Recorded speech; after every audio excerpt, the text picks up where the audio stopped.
meu modelo de negócio gira muito em torno de comunidade mesmo, né? Então, assim, eu tenho hoje a minha comunidade, que é muito consolidada, tenho milhares de mulheres lá, e o meu ecossistema gira todo em torno da comunidade.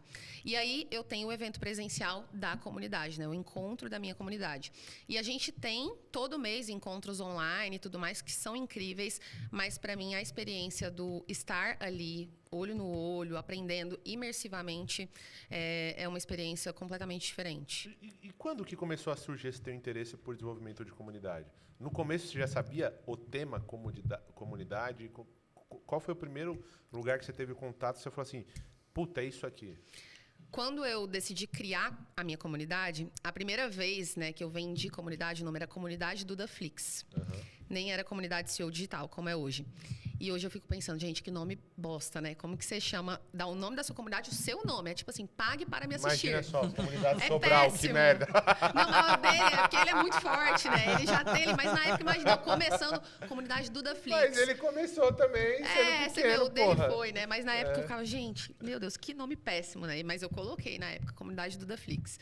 E aí, foi muito nesse ímpeto de quero reunir mulheres que estão olhando para esse mesmo lugar, porque elas não têm apoio, elas estão frustradas, o marido está criticando, os pais estão criticando, ninguém apoia. Vou criar um ambiente. Só que assim, eu não fazia ideia nessa época do potencial e do que de fato é uma comunidade.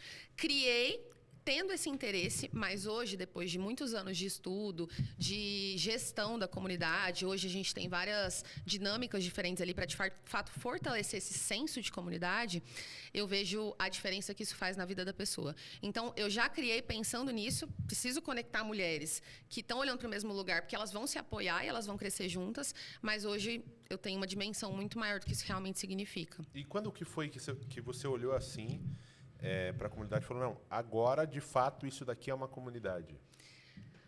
Eu acho que 1 ano, mais ou menos, depois do que eu criei. Porque aí eu mudei o nome, eu comecei a levar mais a sério também, porque muitas vezes as pessoas chamam de comunidade algo que não é uma comunidade. Então, eu até gosto de dizer que, assim, existe o produto comunidade, como no meu caso, eu vendo produto comunidade, o Sobral vende produto comunidade. Mas mesmo que você não venda o produto comunidade, você tem que construir uma comunidade em torno da sua marca. Esse senso de comunidade, ele precisa existir. Então, eu olhava mais para o senso de comunidade do que para o produto comunidade. Hoje, eu tenho um produto comunidade muito bem estruturado. Então, existem gamificações, existem insígnias, existem dinâmicas ao vivo, várias coisas ali dentro, de fato, para a gente fortalecer esse ambiente. E aí, fora desse ambiente, existe também o senso de comunidade das pessoas que não estão necessariamente dentro do meu produto.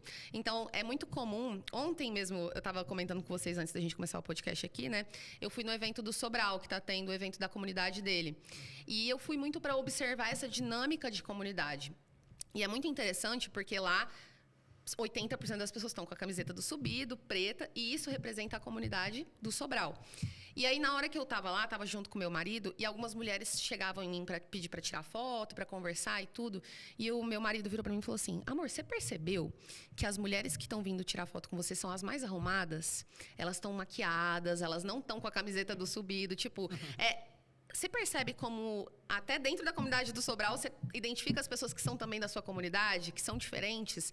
Então, você ter essa forma de se comunicar, de se identificar. Passava uma pessoa de batom vermelho, o Miguel falava, amor, ela vai te reconhecer. Aí ela vinha, deixa eu tirar uma foto com você. Então, é muito interessante você observar esses símbolos e você fazer parte da vida da pessoa mesmo. Uhum. E me diz uma coisa, quando fala de comunidade, o que você considera que sejam os maiores erros que as pessoas cometem e e o que você considera que sejam seus grandes acertos no desenvolvimento de comunidade? Comunidade, para mim, para mim, o maior erro, tá? Que as pessoas constroem quando elas falam de comunidade. As pessoas acham que a comunidade gira muito em torno do líder. Então, foi um erro muito meu no início. Comunidade Dudaflix. Tudo gira em torno da Duda. Só que, na verdade, a comunidade ela é um ambiente que tem que existir mesmo quando o líder não está lá. Então, a comunidade ela não pode girar em torno do líder, ela tem que girar em torno das pessoas que estão dentro da comunidade. E esse foi um ensinamento que eu tive ao longo do tempo. Então, hoje a minha comunidade, mesmo quando eu não estou lá, ela está funcionando, ela existe. Hoje as minhas alunas, todo final de semana, encontro das CEOs no Rio de Janeiro, encontro das CEOs em Curitiba. Mas elas você fomenta esses encontros como líder ou isso foi orgânico? A princípio foi orgânico. Hoje a gente tem um espaço lá dentro da comunidade só para elas organizarem esses encontros. Mas não sou eu que organizo, Mas são elas. Naturalmente saíram líderes também dessas comunidades que tomam conta. Isso foi por conta da gamificação ou saiu naturalmente? Naturalmente, organicamente, elas começaram, vamos começar a sair para almoçar, uma vez por mês, vamos se encontrar. E aí elas começaram a organizar esses encontros regionais das CEOs, mesmo eu não estando lá. Daí elas fazem uma plaquinha com o meu rosto, tiram foto. E isso começou a acontecer de uma forma muito orgânica. Então, a comunidade, para ela fazer sentido, para ela de fato ser uma comunidade, ela não pode depender da pessoa estar lá, de eu estar lá.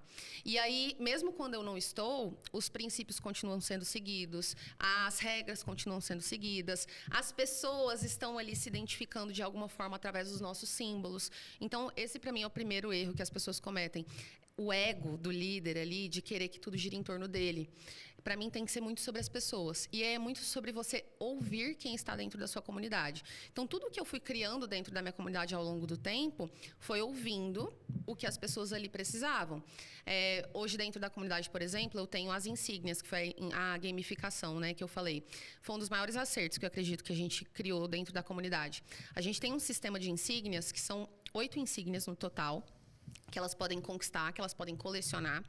E se elas conquistarem mais de 6 insígnias, elas se tornam CEOs Premium. E aí elas têm direito a um jantar comigo no final do ano. Então, um jantar só com a CEOs Premium. E aí, essas insígnias, elas são algumas de resultado financeiro. Então, por exemplo, bateu 10 mil por mês, ela ganha uma insígnia. 100 mil de faturamento, ela ganha uma insígnia. 1 milhão, ela ganha uma insígnia. Mas tem as insígnias que são, foi no evento presencial, ela ganha. Ela ganhou um desafio no mês, que a gente faz dentro da comunidade, ela ganha a insígnia. Ela renovou o acesso dela, ela ganha uma insígnia. E aí, a gente cria esse ambiente onde as pessoas fazem questão de falar que elas estão conquistando as coisas, porque existe também um benefício dela comunicar pra gente. O fato de uma pessoa bater a meta motiva todas as outras, porque elas percebem que é possível. E aí a gente vai criando esse ambiente onde as pessoas renovam, todos os anos elas querem estar lá. E cria um negócio muito sustentável. Qual que é desculpa. Rapidinho, deixa eu aproveitar esse tema aqui ainda. Tá bom. Como é que você mede o engajamento de uma comunidade? Como que você mede um engajamento de uma comunidade? A gente tem várias métricas para olhar para isso. Hoje, por exemplo, eu tenho 2 gestoras de comunidade profissionais. Todo mês eu tenho uma reunião com elas, onde elas me passam um relatório de tudo o que aconteceu no mês passado e o que a gente vai fazer esse mês. Então, elas me passam todas as métricas. Hoje, eu uso uma plataforma específica para a comunidade que me dá várias métricas. Então, a gente consegue ver quem foram as pessoas mais engajadas, a gente consegue ver quantos comentários essas pessoas fizeram, qual foi o post que mais se destacou, quem entrou na comunidade mais vezes. Então, existem vários dados que a gente consegue coletar dentro dessa plataforma.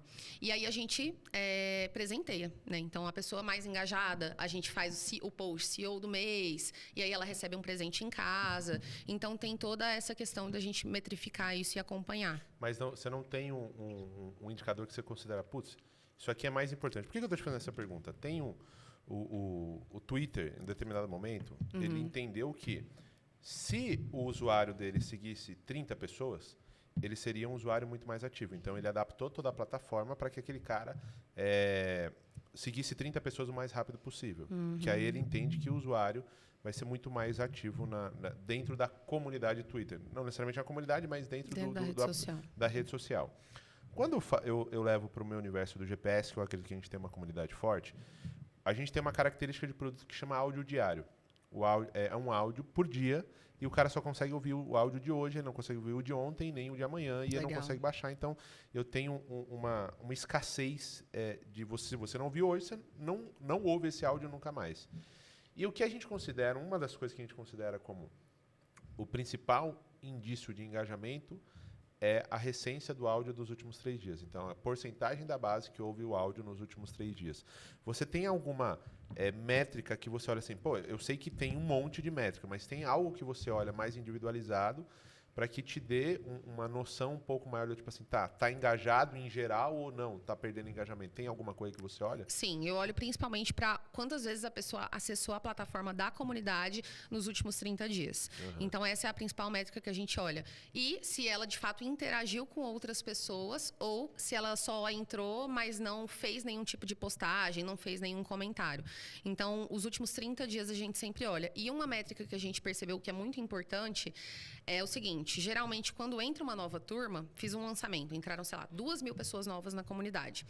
Essas pessoas, elas tendem a se manter engajadas, independentemente de qualquer coisa, nos primeiros 60 dias. Sim. Então, a pessoa entrou na comunidade, ela entra o quê? Empolgada. Estou empolgada, quero conhecer todo mundo, quero conversar com todo mundo, quero assistir todas as aulas. Os primeiros 60 dias, esse engajamento é muito orgânico e natural. Depois desses 60 dias, a pessoa ela se mantém orgânica se você tiver mecanismos de engajamento. E aí entram as gamificações, entram os encontros ao vivo, entra a gente fazer algumas coisas para manter essa pessoa ativa. Então, um erro, por exemplo, que eu considero... Um erro assim, né?